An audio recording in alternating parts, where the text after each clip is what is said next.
Pangarap. Isang salita na may 8 letra. Isang salita na hinahangad ng bawat isa. Isang salita na nagawa ng mapasakamay ng iba. At isang salita na katuwang ng salitang kaya ko ba? Kasi lahat ng tao sa mundo may kanya-kanyang pangarap na gustong abutin. Mahawakan yung mga bagay na palaging laman ng hiling. Maranasan yung sitwasyon na anumang gustuhin, kaya mo nang bilhin.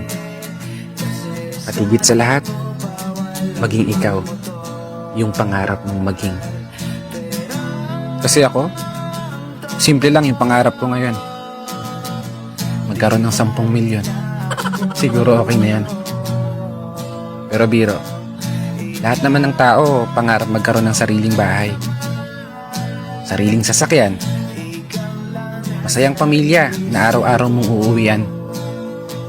At syempre, mabait na asawa na nag-iisa at bukod tangi mong tatabihan. Kasi libre lang mangarap, ika nga nila. Wala yang bayad, isukli ka pa. Ang tanong na lang dyan, magagawa mo ba? Baguhin ang takbo ng buhay gamit ang mga pangarap mo. Magtiwala ka lang sa kakayahan na tinataglay mo. At higit sa lahat, maniwala ka lang na kaya mo. Balang araw magugulat ka na lang. Wala ka nang binabayarang utang kada kinsenas katapusan. Magagawa mo ng puntahan yung mga lugar na gusto mong puntahan. Kaya walang dahilan para panghinaan ka pa ng loob. Kung sadyang medyo inaalat, tanggapin mo pa rin na malugod.